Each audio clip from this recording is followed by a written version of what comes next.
O dinizismo e suas táticas não vem dando certo na seleção brasileira, para uma equipe que precisa o quanto antes de vencer, principalmente após o atual perrengue nas eliminatórias e o medo gigantesco de ficar de fora de prováveis fases subsequentes referentes à Copa do Mundo. A seleção brasileira precisa o quanto antes fazer seu resultado e, mais do que isso, não depender de nenhum dos outros. O Brasil, o pentacampeão do mundo, precisa honrar as calças que veste, naquela velha expressão do rito popular que tanto gostamos de usar. Para falar a verdade, para que se honrasse as calças 100%, deveria haver uma total troca de comando, principalmente nos mandos e desmandos referentes à CBF, que sabemos muito bem que não de hoje, tem polêmicas e não somente isso, e escândalos que marcaram para sempre todo o panorama brasileiro. Isso não há dúvidas, você sabe muito bem, mas como diz o velho ditado, devemos sempre começar pelo começo. Então é claro que o comando técnico, muito inviabilizado pelo Diniz, principalmente no começo, que a seleção brasileira não consegue entregar o que necessita, é bem óbvio que vários nomes seriam como são cogitados. E uma das maiores agonias certamente envolve Carlo Ancelotti, que havia não ele, mas outras pessoas ao redor dele, dado o aval que ele iria treinar da seleção. Na realidade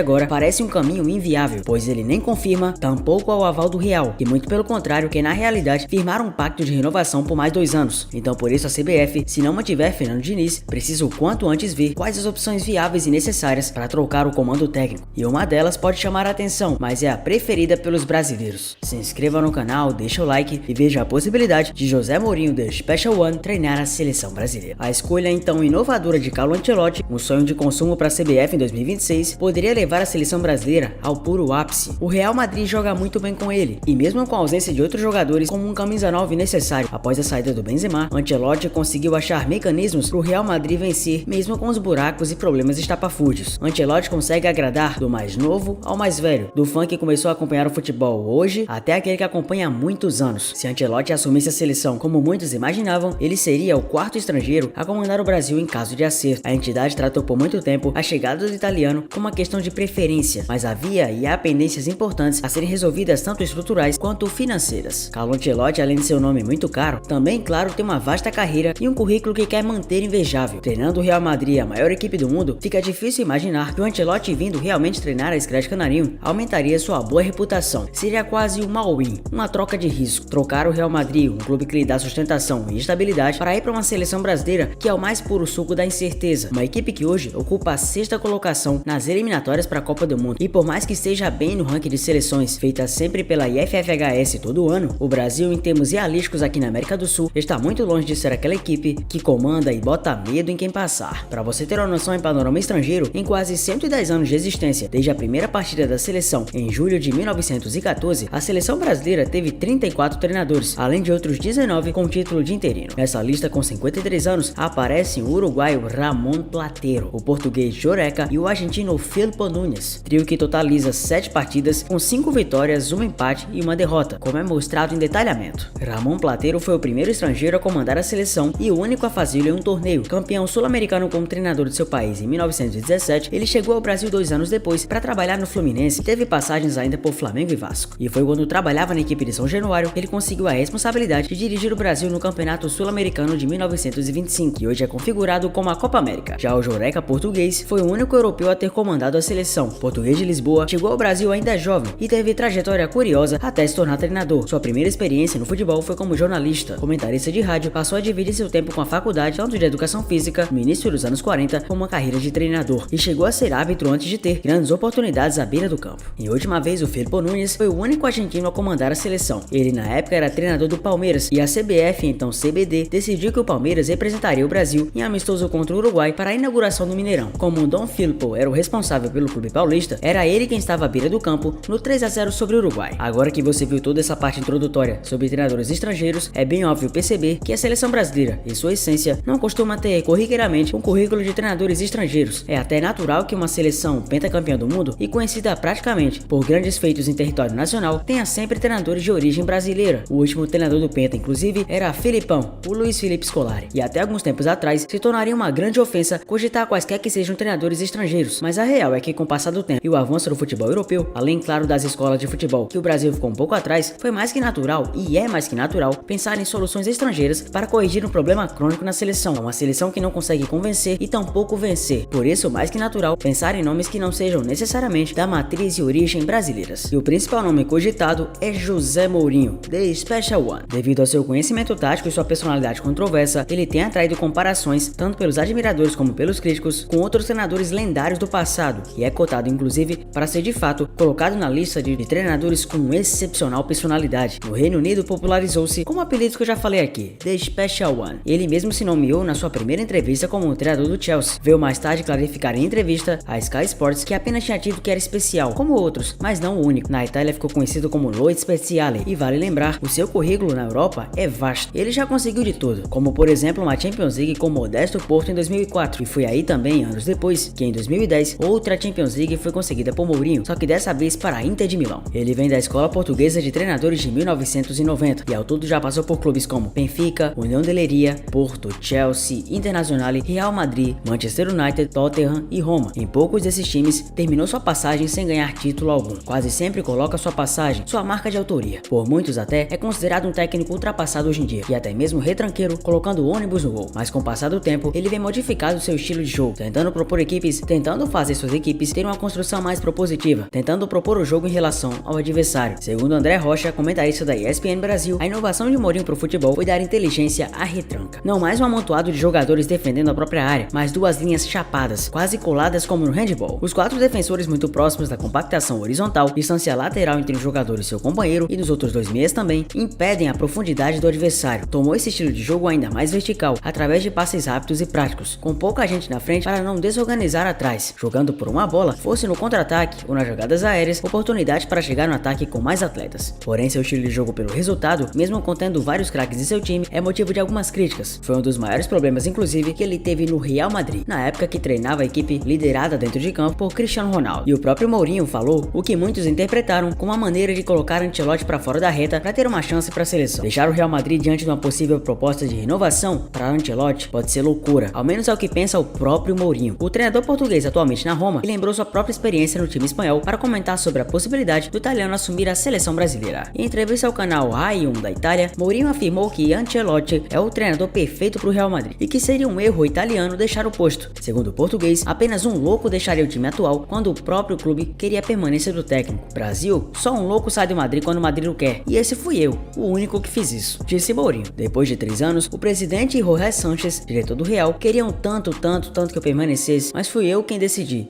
Um louco. Tenho certeza que com o menor gesto de Florentino, o Carlo vai ficar. Ele é perfeito para o Real e Madrid é perfeita para ele. Quando você tem um super treinador, por que vai procurar outro? Conhecendo o Florentino, e eu o conheço muito bem, ele é um homem super inteligente. E se você ler a imprensa, fica muito claro. Eu, como torcedor do Real Madrid, pois sim, ainda sou, mesmo saindo do clube de coração branco e como ancelotista, espero que a temporada seja fantástica e que Carlo esteja lá na próxima, porque ele é o treinador perfeito para Madrid. Mourinho treinou o Real Madrid de 2010 a 2013, disputou 178 jogos, dos quais venceu 128, conquistou a Supercopa da Espanha, La Liga e a Copa do Rei. Quando questionado sobre o futuro na Roma, o técnico declarou que a equipe é muito especial para ele e para sua carreira, mas não descarta a possibilidade de assumir outras equipes. Sempre sente o desejo de responsabilidade, tanto profissional como pessoal. É um senso de orgulho, mas algo a mais aqui. Essas pessoas fazem com que você tenha uma temperatura diferente na pele. Eu amo essas pessoas e é por isso que eu não tenho problemas em dizer que Roma é muito especial para mim e minha carreira. Mourinho, vale lembrar, tem grandes chances de, caso realmente não venha a possibilidade de ter o Ancelotti, que será a principal opção da seleção brasileira. Uma delas é Abel Ferreira. Uma delas, caso o Mourinho não venha, é outro português. Ele recebeu a proposta assustadora do Al Sadd, do Catar, que ofereceu a ele o maior salário de técnico do mundo. Campeão 2 vezes pela Libertadores com Palmeiras, não parece para Abel Ferreira que ele tem um senso financeiro tão grande a ponto de largar tudo simplesmente por quantias financeiras. Tudo depende da sua ambição de vencer e convencer. Por isso, muito se fala que o próprio Abel pode ter esse desejo de treinar a seleção nacional, apesar de dizer que em alguns momentos treinar hoje no Brasil dá um grande misto para ele de cansaço e dor de cabeça, pois segundo ele, o torcedor brasileiro é muito imediatista e pode acabar estragando o próprio prazer do treinador em fazer o seu trabalho. Afinal de contas, nós brasileiros cobramos muito mais do que devíamos na concepção dele. Outro nome que muita gente fica falando e ventilando é o do Dorival Júnior, atual treinador do São Paulo. No ano passado, para quem esquece, o que eu acho difícil, ele foi campeão da Libertadores com o Flamengo, além da Copa do Brasil. E esse ano no Tricolor conseguiu um título inédito para a equipe São Paulina. Pegando a base montada pelo Rogério Ceni no início do ano e também adaptando suas funções, ele fez o elenco São Paulino ser campeão da Copa do Brasil diante do próprio Flamengo, se tornando quase que uma vingança após a própria diretoria rubro-negra acabar dando um chute no pé da bunda dele. Dorival, muita gente diz, faz o feijão com arroz, mas pra falar a verdade, nós não temos muita noção e tampouco a moral pra ficar cobrando discernimento ou algo mais dessa seleção, porque o básico do básico do básico não vem acontecendo nem um pouco. E se fosse feijão com arroz, ele não seria tão vitorioso quanto é. Mas e aí, você acha que Mourinho é o treinador ideal pra seleção? Traria Abel, Dorival atual ou permaneceria com o Diniz? Comenta aqui embaixo e me conta. Você é a voz da razão, sua opinião é importante. Tamo junto demais, obrigado por ter chegado até aqui. Não esqueça de deixar o like, se inscrever no canal. Um abraço a todos e até o próximo vídeo. Valeu!